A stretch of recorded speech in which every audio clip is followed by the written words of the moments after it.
Ana dewa ngangkang jagat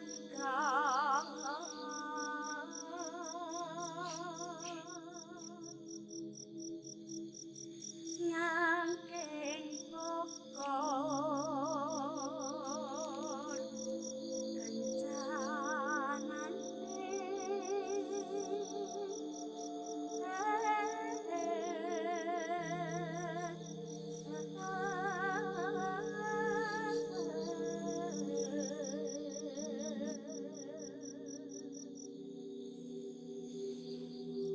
Cerita ke-256 di Lapak Horor datang dari salah satu kawan subscriber namanya Mbak Yuni di salah satu kota di Jawa Tengah yang nggak mau disebutin nama kotanya ya. Sebuah pengalaman yang pernah dialami Mbak Yuni sewaktu masih kecil. Waktu itu masih usia SMP. Ya, seperti biasa sebelum kita ke cerita, gue pengen ngucapin banyak-banyak terima kasih buat kawan-kawan subscriber semuanya.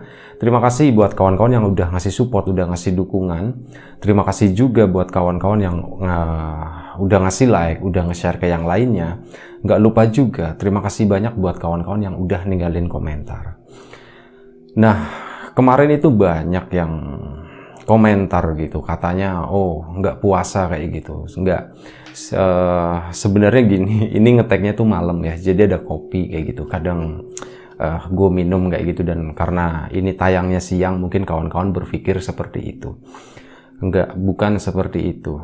Nah, balik lagi ke cerita Mbak Yuni tadi. Sebuah pengalaman waktu Mbak Yuni itu masih kecil, masih SMP. Jadi waktu itu, ceritanya, neneknya Mbak Yuni itu baru saja meninggal. Mbah putrinya itu baru saja meninggal. Mbah putrinya itu tinggal di sebuah rumah, ya rumah lama ya. Rumah lama yang penuh dengan ornamen-ornamen kuno, dan salah satunya di sana tuh ada kayak peninggalan eyang putrinya itu yang cukup menarik. Ada sebuah kursi goyang di mana di hari-hari terakhir atau mungkin beberapa tahun sebelum eyang putrinya Mbak Yuni itu meninggal, itu sering banget menghabiskan waktu di sana. Namanya juga orang tua ya, biasalah sambil merajut atau mungkin sambil, waktu itu eyangnya suka baca koran, itu ya di situ sambil goyangin kursi itu tadi, menghabiskan waktu di sana. Dan sewaktu eyang putrinya meninggal, ada sesuatu yang boleh dibilang aneh atau cukup mengganggu Mbak Yuni dan keluarga besar gitu di situ. Eyang putrinya meninggal itu banyak yang dari keluarga besar itu banyak yang nginep di rumahnya eyang putri tadi. Satu karena sebagian itu berada di luar kota, akhirnya ya mau nggak mau gitu kan, karena nggak ada tempat tinggal di situ, akhirnya ya udah ngumpul aja di rumahnya eyang putri, sekaligus kayak ya nostalgia kayak gitulah. Kalau eyang putranya itu memang udah lama meninggal, ya udah di situ akhirnya semuanya, anak-anaknya, cucu-cucunya itu ngumpul di situ. Nah, di malam pertama eyang putri meninggal itu nggak terjadi apa-apa, semuanya biasa aja, belum ada yang ngeh gitu ya. Sampai akhirnya di beberapa malam setelah eyang putri meninggal, rencananya mereka itu bakal di situ kurang lebih sekitar 7 hari atau mungkin bahkan ada yang lebih lama. Malam itu lagi pada ngumpul di ruang tengah, di kamar itu di sana ada ranjangnya eyang putri ya, yang biasa dipakai buat tidur di situ. Tiba-tiba lagi pada ngobrol ya, pas ada momen tuh hening gitu.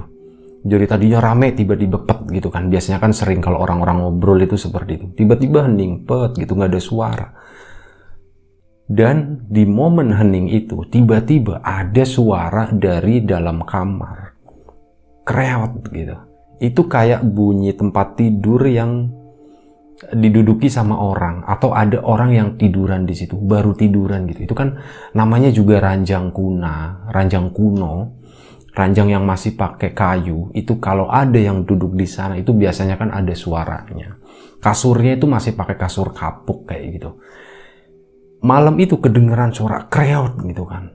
Otomatis beberapa orang tuh diem semua. Yang tadinya mau ngomong itu jadi ditahan gara-gara ngedenger itu. Beberapa orang mulai nengok gitu. Nengok pelan-pelan begini kan. Matanya menuju ke arah ranjang tadi, ke tempat tidur itu. Sambil sisanya yang lain tuh bisik-bisik. Ada yang denger nggak katanya? Iya denger ada, dan hampir semua orang yang di situ itu ngedenger. Karena ya dari tadinya ribut hening, tiba-tiba suara kreot gitu tuh muncul gitu. Akhirnya beberapa orang kan ngeliatin ke arah tempat tidur. Nah di tempat tidurnya itu ada sesuatu yang aneh. Kasur itu udah dirapiin ya, baru banget dirapin, dan nggak ada satu orang pun yang berani tiduran di sana. Spraynya tuh habis dirapiin gitu kan, dipandang kayak gitu kan, itu kan jadinya manteng spraynya, nggak ada bekas apa-apa gitu. Dan waktu dilihat di sana, itu posisi ranjangnya tuh ada lengkungan. Itu mirip kayak ada yang lagi tidur di atas ranjang itu gitu.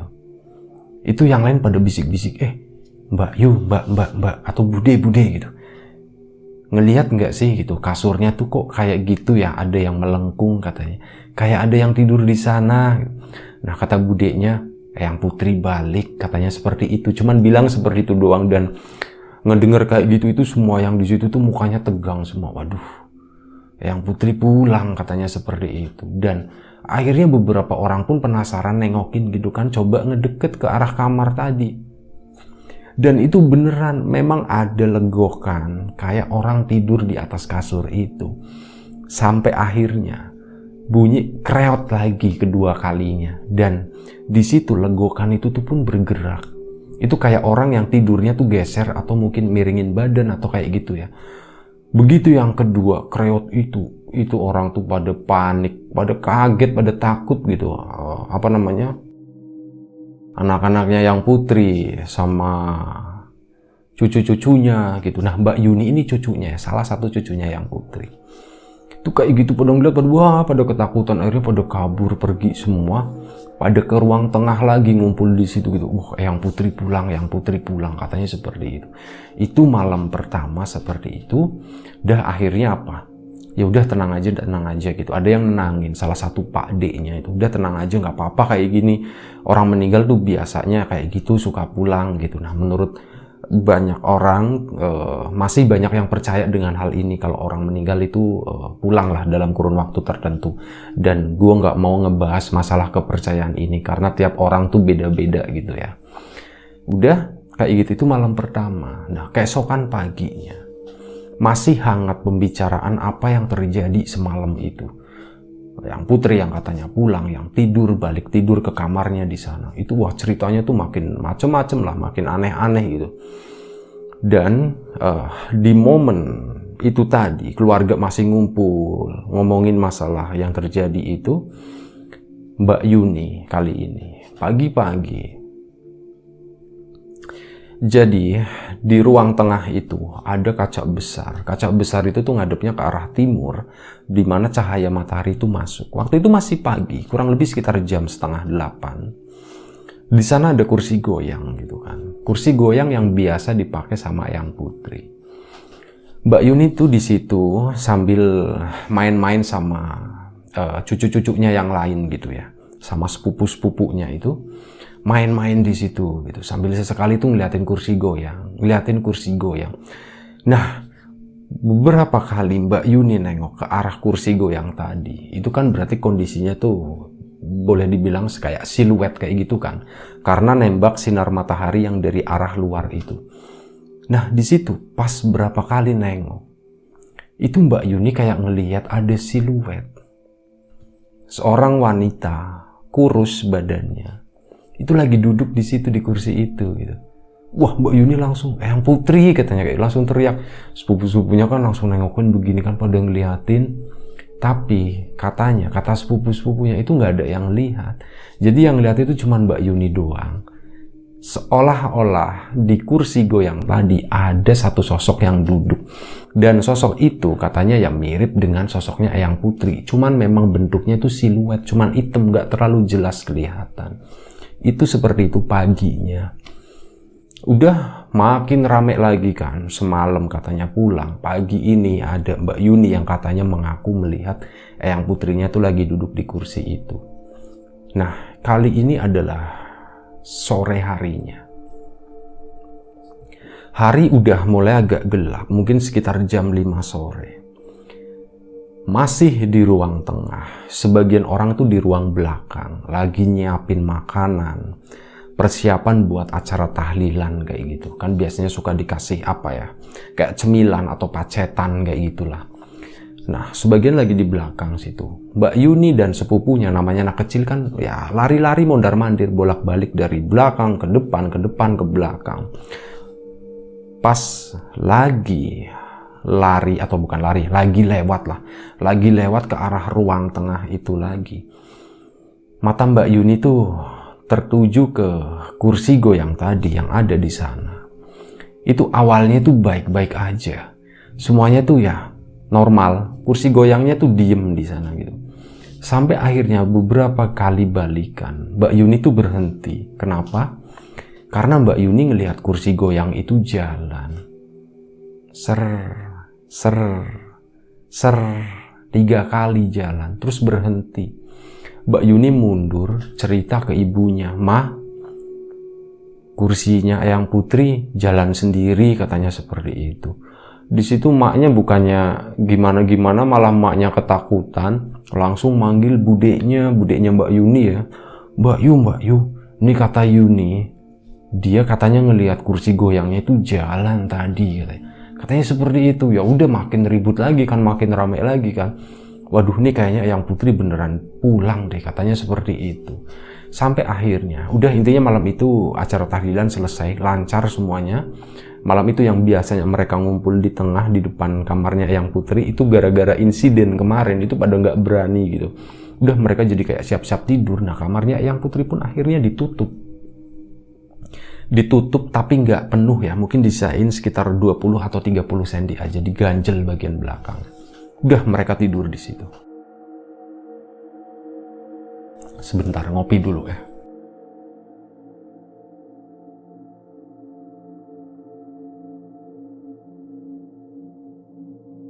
Nah, malam itu mereka tidur di ruang tengah, semuanya berjejer gitu. Ini kayak udah tradisi ya. Mungkin di daerah kawan-kawan juga ada yang seperti ini. Kalau ada satu kerabat yang meninggal dunia, kerabat dekat, itu biasanya anggota keluarga itu pada tidur di bawah gitu, pada ngumpul, ceritanya tuh kayak ya nemenin lah kayak gitu. Itu filosofinya tuh seperti itu, katanya nemenin orang yang udah meninggal. Jadi mereka tuh tidurnya di bawah biar deket gitu. Malam itu pun mereka tidur di sana, dan ada satu sepupunya Mbak Yuni, namanya nggak disebutin namanya.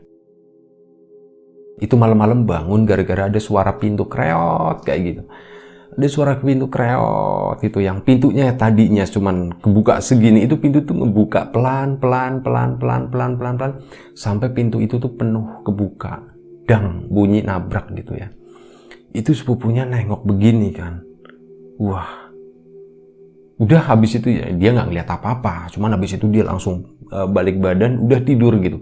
Keesokan paginya diceritain. Kalau semalam dia itu ngelihat pintunya tuh kebuka, dan memang bener pas pagi itu pintunya udah ngebuka lebar gitu, sementara nggak ada satu orang pun yang ngebuka.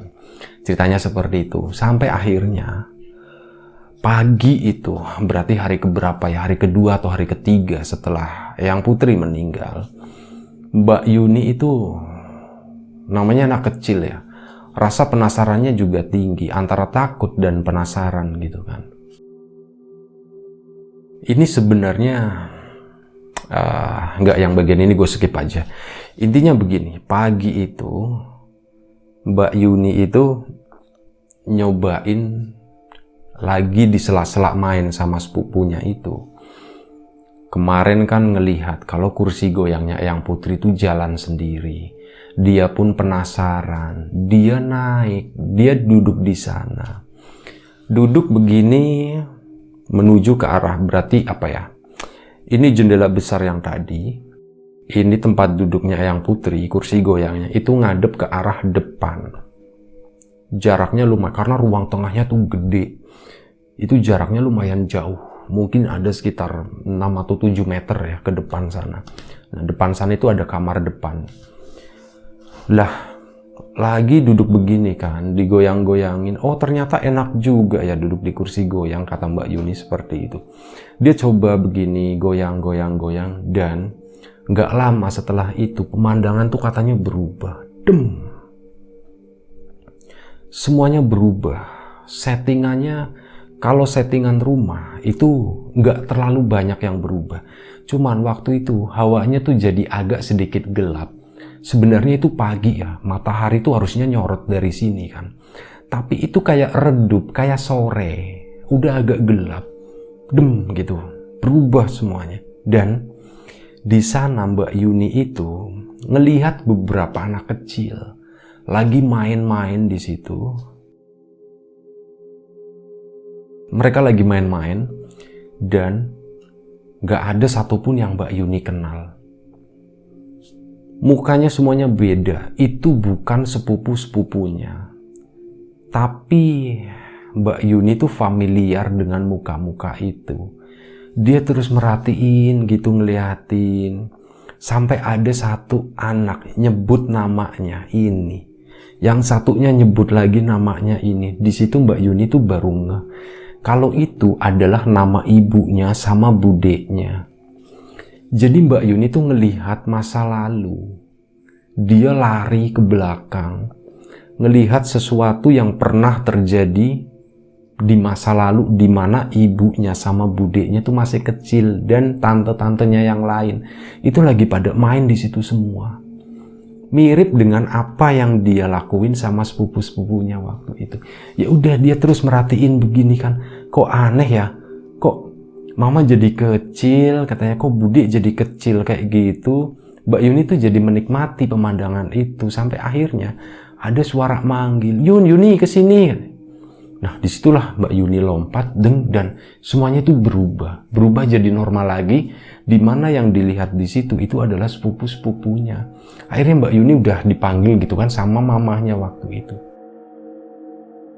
Mbak Yuni masih diem, masih belum cerita. Dia cuma masih bingung dengan apa yang sebenarnya terjadi tadi. Kok aneh ya?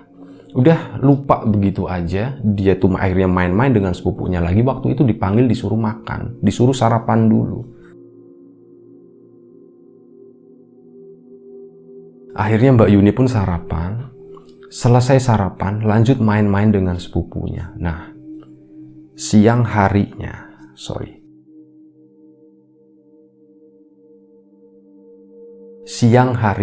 selepas duhur, mungkin sekitar jam 1 siang, sepupu-sepupunya tuh udah dipanggilin buat tidur siang ya. Sini deh, anak-anak masuk sini, masuk rumah katanya. Tidur siang. Beberapa tidur siang, yang sebagian yang udah agak gede, agak bandel gitu kan, masih tetap main-main kayak gitu. Salah satunya tuh Mbak Yuni itu masih tetap main-main, dan dia tuh inget dengan kejadian pagi tadi di mana dia ngelihat masa lalunya waktu itu, masa lalu orang tuanya. Mbak Yuni pun penasaran. Dia naik lagi ke kursi tadi, ke kursi goyang tadi. Digoyangin 1, 2, 3. Kok nggak terjadi apa-apa ya? Kok beda dengan apa yang dia alami pagi tadi waktu itu? Dia cobain begini, kok sama aja nggak berubah ya. Aku tuh mau ngeliat mama kecil, katanya waktu itu seperti itu dalam hati itu. Udah, dan ternyata nggak lama setelah itu, beneran. Mbak Yuni tuh ngelihat lagi masa lalu. Ruangannya lebih gelap. Di sana Mbak Yuni ngelihat ada mamanya, budeknya, itu tuh lagi keluar masuk kamar yang depan itu. Keluar masuk, lari-larian. Udah kayak gitu, sebagian itu ada yang tidur. Jadi ada kursi panjang di situ. Nah, ada yang tidur di situ, itu kalau nggak salah itu padeknya gitu. Itu anak laki-laki lagi tidur di sana, udah agak besar. Ya Mbak Yuni mikir ini padek kali ya gitu. Wah, ternyata begini, kecilnya tuh seperti ini. Dan waktu itu Mbak Yuni tuh lagi bengong, lagi bukan menikmati ya, kayak lagi memantau gitu apa yang terjadi dengan anak-anak kecil itu, yang itu ada mamanya, ada budeknya, ada buleknya, ada pak adeknya di situ, lagi asik-asiknya ngamatin, tiba-tiba ada salah satu anak kecil yang ngedatengin dia. Yuni gitu, kenapa kamu di sini, katanya. Ditanya seperti itu. Yuni pun nengok gitu kan. Nah, ini siapa lagi ya, katanya. Ini siapa lagi? Kamu siapa? Kata Yuni. Aku eyang putrimu, katanya. Waduh, eyang putri. Ini gimana ceritanya? Tapi waktu itu apa ya? Sebenarnya Mbak Yuni pas kecil itu belum tahu apa yang sebenarnya terjadi gitu ya. Jadi saat dibilang eyang putri ya, dia cuman, oh eyang putri gitu. Kok eyang putri masih kecil? Katanya kayak gitu. Kok eyang putri masih kecil? Ya ini emang yang putri masih kecil gitu. Kamu kenapa di sini? Kenapa mainnya jauh banget sampai ke sini? Sana kamu pulang sana, turun dari kursi, pulang gitu. Itu kursinya eyang, katanya seperti itu. Maksudnya eyang di sini tuh eyangnya lagi ya, ke atasnya lagi. Jangan di situ, nanti dimarahin. Kamu masih kecil, nggak boleh duduk di situ. Aku aja nggak boleh duduk di situ gitu. Oh gitu ya eyang. Padahal eyang itu tuh masih kecil ya. Tapi Mbak Yuni karena dia nyebutnya eyang putri, mengaku sebagai eyang putri, akhirnya dia pun manggil si sosok anak kecil tadi itu sebagai eyang. Oh gitu ya eyang. Iya, kamu turun, pulang sana. Akhirnya Mbak Yuni pun tuh nurut ya waktu itu.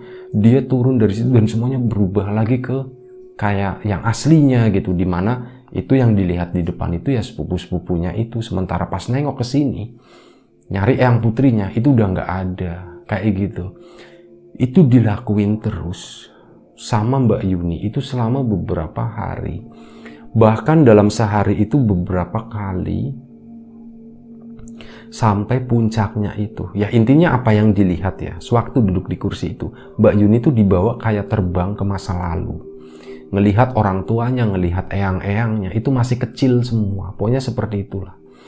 Dan akhirnya di hari ke-6 setelah eyang putrinya meninggal, Mbak Yuni balik lagi duduk ke kursi tadi.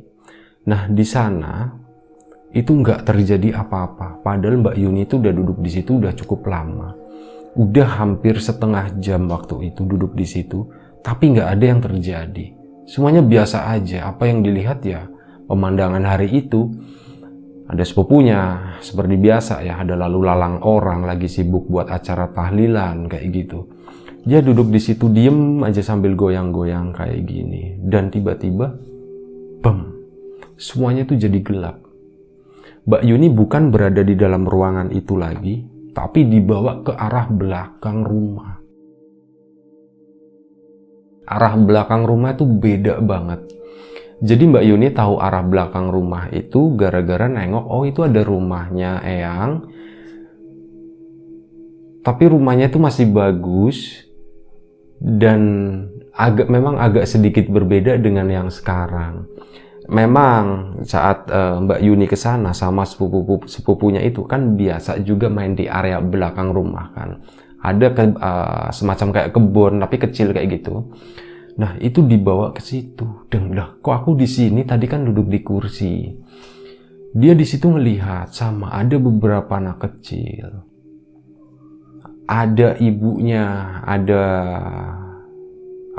tantenya, ada buleknya, kayak yang dilihat sewaktu di ruang tengah tadi. Seperti itu pemandangannya. Itu lagi pada main-main di situ kan. Terus Mbak Yuni kan dia posisinya tadi kan duduk nggak bisa kemana-mana. Nah sekarang karena berdiri, dia pun jalan ke depan, ngedeketin ke arah mereka. Sampai akhirnya ada yang manggil lagi, Yuni katanya, kamu kenapa kesini lagi? Nah itu adalah yang manggil adalah sosok anak kecil yang mengaku eyang putrinya itu. Lah eyang, kok eyang di sini katanya? Iya eyang di sini, eyang tuh ngeliatin kamu. Kamu kenapa kesini? Jangan main kesini. Nanti kamu nggak bisa pulang, katanya seperti itu. Di situ Mbak Yuni bingung ya, orang nggak bisa pulang gimana? Eyang orang itu kan di situ ke depan katanya. Terus habis itu Mbak Yuni tuh lari masuk ke dalam kamar, ke dalam rumah. Tuk gitu. Pas Mbak Yuni lewat, itu yang sepupu-sepupunya yang di situ itu nggak pada ngeh ya, intinya nggak ada respon apa-apa.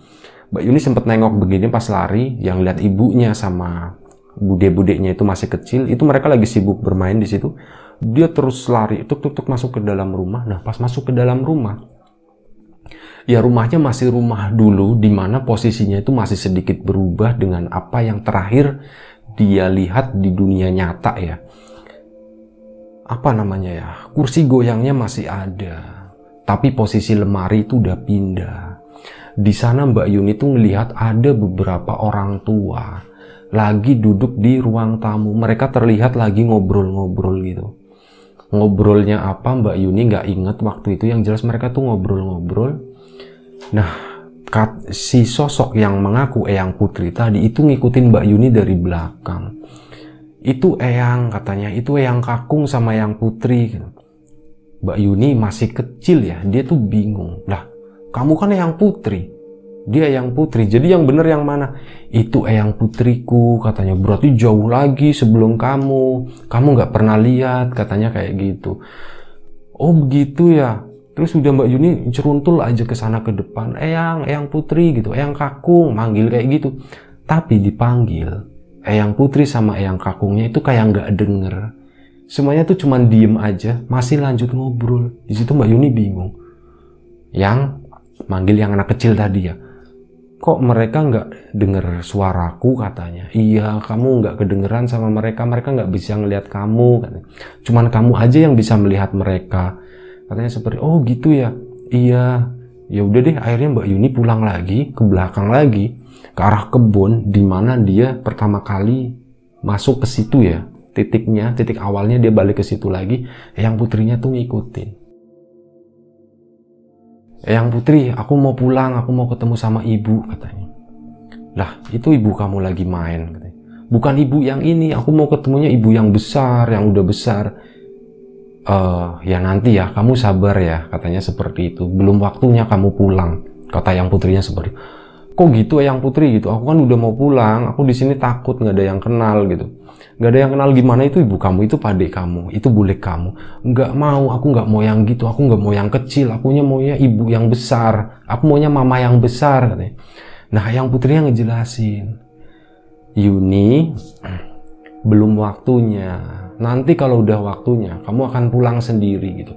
Udah ya, Eyang Putri mau pergi gitu. Nah, di situ mulai ada kesan, katanya sikapnya Eyang Putri waktu itu tuh agak sedikit nggak ramah. Apa ya, kalau dibilang marah sih enggak, cuman nggak ramah gitu aja lah. Itu yang gue pahami ya dari cerita ini. Akhirnya si sosok Eyang Putri tadi itu tiba-tiba lari bes ke sana dan hilang gitu. Mbak Yuni ditinggalin di situ sendirian, di mana di situ nggak ada satu sosok pun, sosok hidup ya, entah anak kecil, orang tua, orang-orang muda yang ada di rumah itu nggak ada satupun yang bisa ngedenger suaranya Mbak Yuni. Dia dari tadi mondar-mandir, belakang depan, itu terus menerus. Dan seingat Mbak Yuni, itu tuh waktunya cukup lama, kayak dari pagi sampai malam, dari malam sampai pagi lagi. Tapi dari semuanya yang ada di situ nggak ada satupun yang terlihat mereka tidur. Semuanya itu melek, semuanya itu melakukan hal yang sama seperti itu aja. Pada main-main ya udah main-mainnya di situ doang. Pada ngobrol-ngobrol di ruang tengah itu udah katanya udah lama banget. Ini kok nggak pulang-pulang kayak gitu kan. Sementara Mbak Yuni kesana manggilin Eyang Putri, Eyang Kakung, sampai di telinganya. Eyang Kakung kayak gitu, Eyang Putri gitu. Tapi nggak ada yang denger. Mereka tuh ngobrol, masih ngobrol ketawa-tawa sendiri. Udah di situ Mbak Yuni bingung. Akhirnya Mbak Yuni pun duduk di kursi goyang tadi. Duduk di situ sambil goyang begini. Ini apa yang terjadi gitu ya, sambil terus ngeliatin di sekitar rumah itu. Sampai akhirnya ada yang manggil, Yuni bangun kayak. Nah, begitu ngedengar suara itu, tiba-tiba Mbak Yuni tuh kayak tadi terakhir itu dia lagi melek, lagi merhatiin sekitar.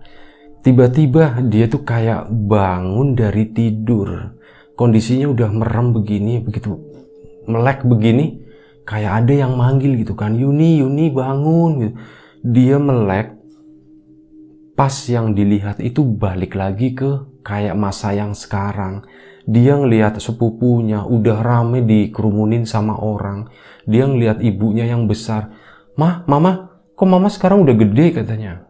Ya mamanya bingung, udah gede apanya, orang dari tadi mama ya udah gede kayak gini gitu kan.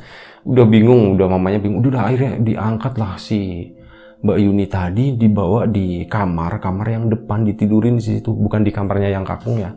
Ditidurin di kamar depan situ. Dan akhirnya intinya hari itu Mbak Yuni itu ya singkat cerita udah balik ya. Hal ini baru diceritain itu beberapa tahun kemudian setelah Mbak Yuni itu udah agak besar, dimana dia udah bisa mulai mencerna cerita. Nah, yang terjadi waktu itu Mbak Yuni itu tertidur di kursi goyang tadi itu selama beberapa hari. Kurang lebih sekitar 3 hari. Dimana pas awal itu kan tidur di, kalau nggak salah itu hari ke-6. Nah ini kebangunnya itu di hari ke-9. Itu pun setelah tidur lama di sana dibangunin Yuni gitu. Tapi dia nggak bangun-bangun. Akhirnya udah dipindahin. Orang pada bingung. Boleh dibilang kayak itu udah kayak orang koma aja. Orang kayak tidur tapi nggak bisa dibangunin, seperti itulah. Sampai akhirnya Pak adeknya itu bilang, ini Yuni tuh dia lagi jalan-jalan, nggak di sini dia, katanya seperti itu. Nah, dijelasin sama Pak adeknya, ini nanti Pak adek coba panggil gitu ya. Ini Yuni lagi nggak di sini gitu, dia nggak di sini, jiwanya tuh nggak tahu jalan-jalan kemana, tapi kayaknya masih deket di sekitaran rumah ini waktu itu. Beneran Pak adenya tuh kayak melakukan ritual yang nggak tahu waktu itu ritualnya tuh seperti apa ya, kayak berdoa-doa begitu aja, dan itu dilakuin selama beberapa hari terus menerus, terus gitu ya, sampai akhirnya hari terakhir minta ibunya, ini Yuni kemungkinan hari ini bisa pulang, tolong dipindahin Yuni ke kursi tadi, ke kursi goyangnya Eyang Putri ke sana. Ibunya pun nurut, bapaknya pun nurut, akhirnya dipindah lagi ke situ. Ayo kita berdoa sama-sama semoga Yuni itu bisa pulang, sambil terus panggil-panggil namanya gitu. Akhirnya beberapa dari mereka itu kayak gitu, Yuni gitu. Yuni pulang, Yuni bangun, Yuni pulang, Yuni bangun, kayak gitu. Bangun nak. Ibunya yang terus-terusan neriakin kayak gitu tuh di samping telinganya Yuni, dipanggil terus, Yuni pulang katanya, Yuni bangun, dan sampai akhirnya itu tadi Yuni kebangun. Seperti itu ceritanya kurang lebih. Jadi sebuah pengalaman yang dialami sama Mbak Yuni, masuk atau ya terbang ke dimensi yang berbeda gitu ya, dimana mungkin di situ pernah terjadi sesuatu seperti itu, ada residual energi yang yaitu ya namanya residual energi yang tersisa gitu kan, tentang kejadian di masa lalu. Dan Mbak Yuni waktu itu kayak dikasih lihat apa yang pernah terjadi di masa lalu dengan Eyang Putrinya, dengan ibunya, dengan siapa namanya, Eyang Kakung, Eyang Putrinya yang udah buyutnya berarti ya, kayak gitu. Nah, yang masih menjadi pertanyaan adalah siapa sih sosok Eyang Putri yang kecil itu? Kenapa? Harusnya kan waktunya nggak di situ ya. Kenapa dia di situ? Nah, konon katanya, kata Pak D-nya itu adalah Pak D-nya Mbak Yuni. Jadi karena waktu itu ada residual, ini penjelasan yang cukup kompleks sih sebenarnya, gue juga nggak ngerti gitu ya, karena waktu itu di alam situ itu kan udah ada pade kecilnya, jadi padenya itu nggak bisa masuk dalam bentuk pade kecilnya itu, makanya si padenya itu berubah seolah-olah itu menyerupai Eyang Putrinya, itu kayak entah sukmanya, jiwanya kayak gitu, itu masuk buat nyariin si Mbak Yuni tadi yang tersesat di alam itu. Itu kalau misal nggak disuruh pulang ya, itu bisa lama banget Mbak Yuni bakal lama tersesat di situ, dan ya Allahu a'lam ya, bisa pulang bisa enggak kayak gitu. Nah, kurang lebih seperti itu ceritanya. Gue mohon maaf misal ada salah-salah kata buat Mbak Yuni yang udah kirim cerita ini. Mohon maaf juga kalau misal ada sesuatu yang nggak berkenan, ada sesuatu yang nggak tepat, ada sesuatu yang nggak sepaham dalam membawakan cerita ini. Mohon dimaafkan gitu. Karena yaitu tadi pengetahuan gue juga cukup terbatas untuk masalah kayak gini ya. Dan buat kawan-kawan di rumah, mohon maaf juga misal ada sesuatu yang nggak menyenangkan, sesuatu yang nggak mengenakan di hati dan di telinga kawan-kawan semuanya. Nggak ada sesuatu yang perlu diperdebatkan dalam cerita ini. Kita ambil positifnya, kita buang jauh-jauh yang negatif. Sekali lagi terima kasih banyak. Jaga kesehatan kawan-kawan semuanya. Ya, semoga kita tetap diberi kemudahan rezeki, semoga kita tetap diberi kemudahan dalam apapun. Termasuk ya, tetap diberi kesehatan. Terima kasih banyak. Assalamualaikum warahmatullahi wabarakatuh.